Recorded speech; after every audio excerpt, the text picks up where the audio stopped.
परंपरा में धर्म बसता है और परंपराएं ही धर्म को संभालने का कार्य करती हैं, ये सत्य है।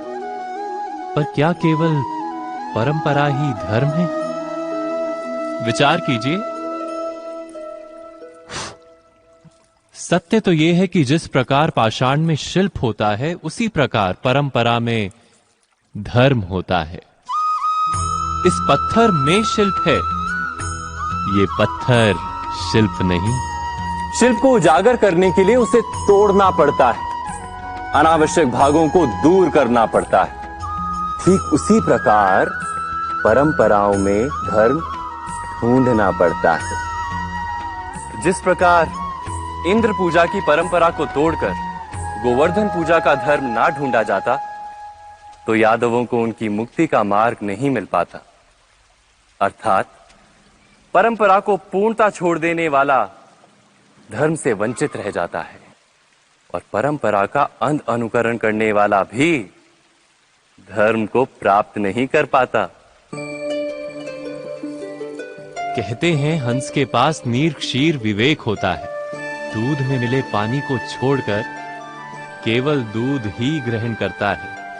तो क्या सच्चा धर्म प्राप्त करने के लिए हृदय में ज्ञान से जन्मा विवेक आवश्यक है? और ऐसे विवेक के बिना जिसे धर्म मान भी लिया जाए, जो वास्तव में धर्म ना भी हो, ऐसा भी तो हो सकता है। स्वयं विचार कीजिएगा।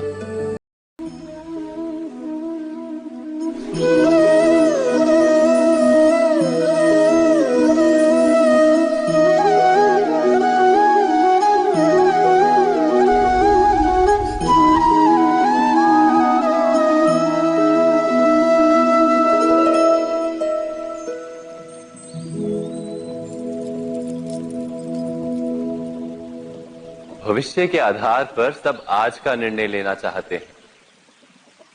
भविष्य में सुख मिले, भविष्य सुरक्षित हो, ऐसे निर्णय आज लेने का प्रयत्न रहता है सबका।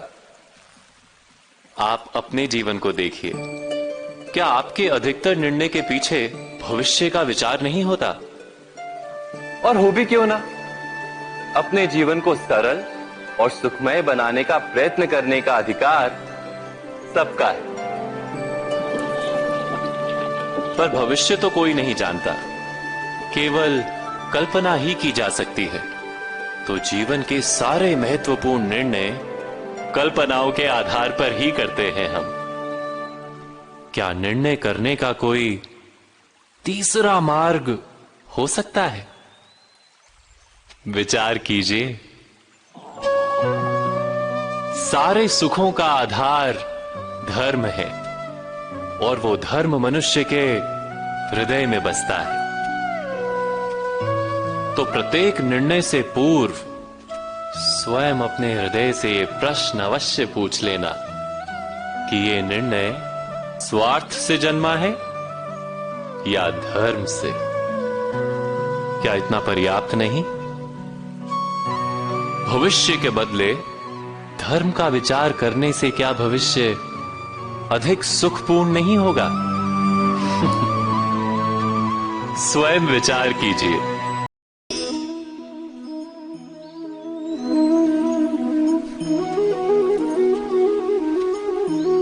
जब अपने किसी अच्छे कार्य के उत्तर में दुख प्राप्त होता है अथवा किसी को उसके दुष्ट कार्य में सुख मिलता है, तो मन अवश्य ये विचार करता है कि अच्छा कार्य करने का, धर्म के मार्ग पर चलने का तात्पर्य क्या है। पर दुष्ट आत्मा को क्या प्राप्त होता है ये भी देखिए। दुष्टता करने वाला हृदय सदा चंचल रहता है, अकुलाता रहता है। मन में सदा नए नए संघर्ष उत्पन्न होते हैं। अविश्वास उसे जीवन भर दौड़ाता है। क्या ये सुख? जबकि धर्म पे चलने वाला, अच्छा कार्य करने वाले, सत् चरित्र व्यक्ति का हृदय शांत रहता है। परिस्थितियां उसके जीवन के सुख में बाधा नहीं बनती। समाज में सम्मान और मन में संतोष रहता है सदा। अर्थात अच्छा बर्ताव भविष्य में किसी सुख का मार्ग नहीं, अच्छा बर्ताव स्वयं सुख अथवा बुरा बर्ताव भविष्य में किसी दुख का मार्ग नहीं, अधर्म उसी क्षण दुख उत्पन्न करता है। धर्म से सुख नहीं, धर्म स्वयं सुख। व्यक्ति को जब उसके अपराध का दंड मिलता है तब कभी कभी उस न्याय को देखकर मन कचोटता है। प्रश्न उठता है हृदय में कि जब वो अपराध हुआ था तब व्यक्ति भिन्न था। उसके पश्चात उसने इतने पश्चाताप किए, स्वयं में इतना परिवर्तन किया, फिर उसे दंड क्यों मिले? पर जहां आघात होता है वहां प्रत्याघात भी होता है। जैसा कर्म वैसा फल। यदि किसी को प्रेम दोगे तो सुख प्राप्त होगा, यदि किसी की हत्या करोगे तो मृत्यु दंड मिलेगा। जैसा कार्य वैसा ही न्याय।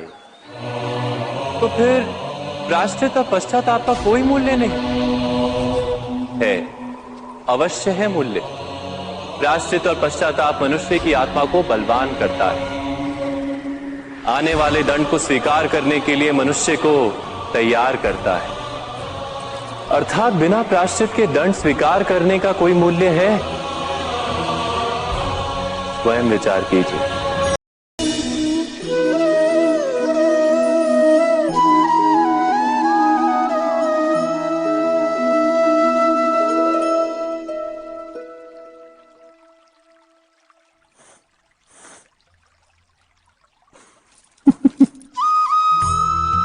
जीवन में आने वाले संघर्षों के लिए जब मनुष्य स्वयं को योग्य नहीं मानता, जब उसे अपने ही बल पर विश्वास नहीं रहता, तब वो सद्गुणों को त्याग कर दुर्गुणों को अपनाता है। वस्तुतः मनुष्य के जीवन में दुर्जनता जन्म ही तब लेती है जब उसके अंतर में आत्मविश्वास नहीं होता। आत्मविश्वास ही अच्छाई को धारण करता है। ये आत्मविश्वास है क्या?